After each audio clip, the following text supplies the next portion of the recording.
Assalamualaikum warahmatullahi wabarakatuh. Kali ini kita akan mempelajari tentang dakwah pada masa Khalifah Abu Bakar. Peristiwa wafatnya Nabi Muhammad SAW menimbulkan kesedihan sekaligus kebimbangan di antara kaum muslimin. Kesedihan karena sang penuntun telah tiada dan kebimbangan siapa yang akan menggantikan beliau.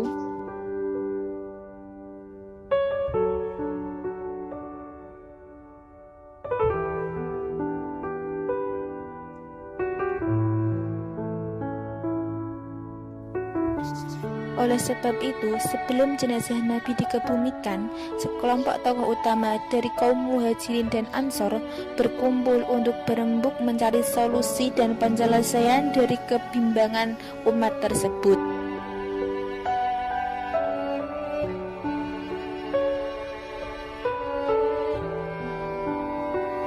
Pada saat itu muncul berbagai usulan, dan usulan yang diterima dan disepakati oleh para tokoh utama tersebut adalah usulan dari Umar bin Khattab. Umar mengusulkan agar Abu Bakar yang menggantikan Rasulullah.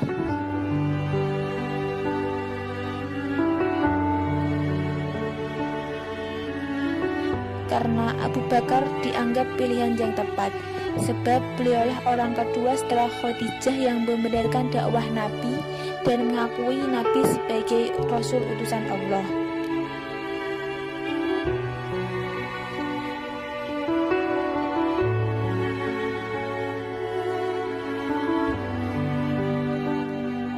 Abu Bakar mendapat gelar Khalifah yang artinya pengganti atau biasa kita kenal dengan Khulafaur Rasyidin.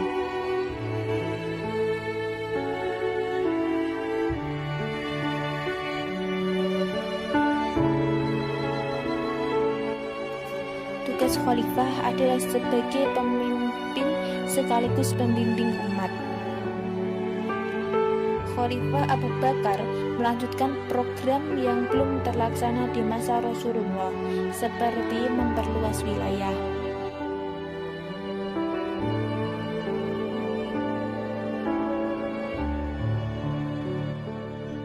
Di saat menjalankan program perluasan wilayah, masalah baru pun muncul, yakni suku Badui yang baru masuk Islam memberontak dan tidak mau membayar zakat.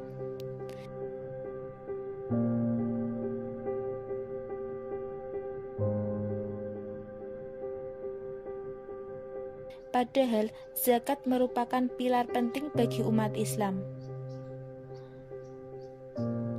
Mereka beralasan bahwa sepeninggal Nabi, maka sumpah setia kepada Islam sudah tidak ada lagi atau batal.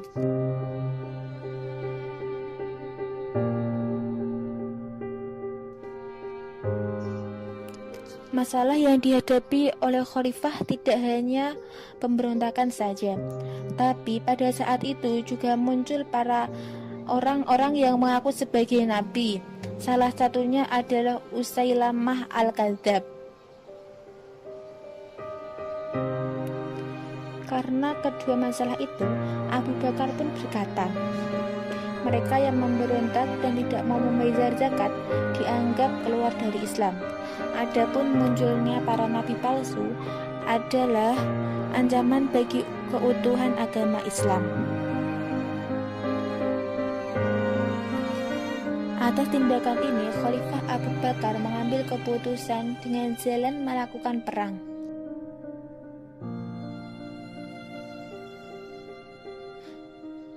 Beliau menunjuk Khalid bin Walid sebagai pemimpin perang.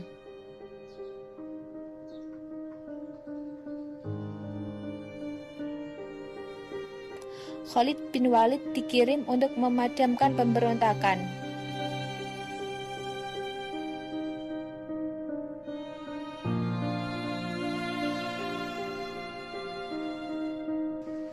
Dan alhamdulillah atas izin Allah, pasukan Khalid menang dan berhasil memukul mundur pasukan Usailamah Al-Kadzab.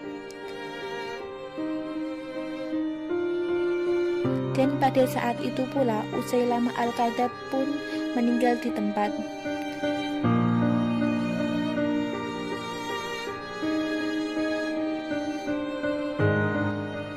itu disebut Perang Yamamah karena terjadi di Teluk Yamamah.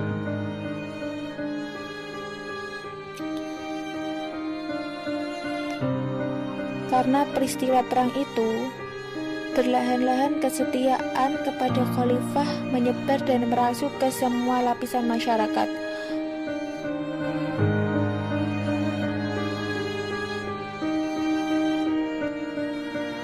Khalifah pun menyuruh agar mereka semua kembali ke Islam dan sungguh-sungguh meyakini Islam.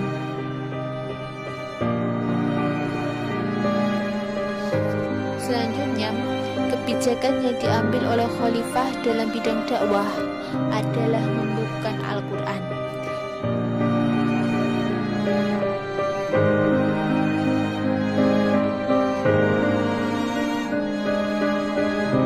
Keputusan ini diambil karena banyak para penghafal Al-Quran yang gugur pada Perang Yamamah.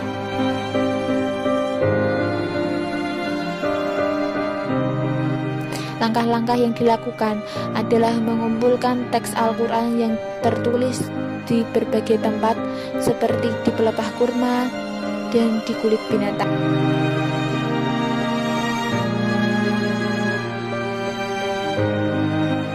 Lalu selanjutnya mengumpulkan para sahabat yang kuat hafalannya.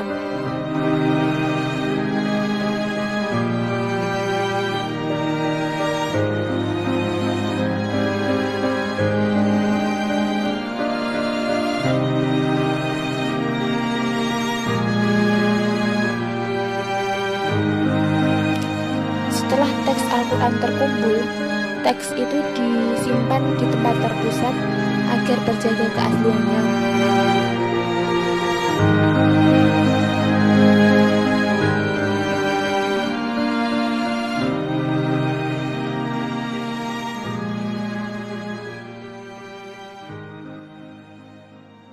Masa kekhalifahan Abu Bakar berlangsung selama 2 tahun, yakni dari tahun 332 sampai 334 Hijriah.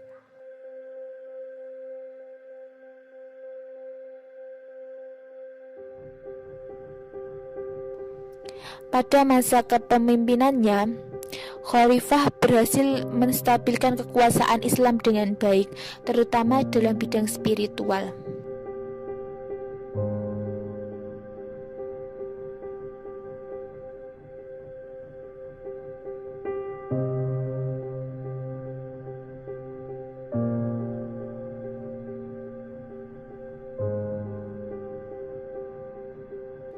Abu Bakar juga mengajarkan tentang keteladanan kepemimpinan dan sikap-sikap yang baik pada masa kepemimpinan beliau.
Sekian video ini, semoga bermanfaat.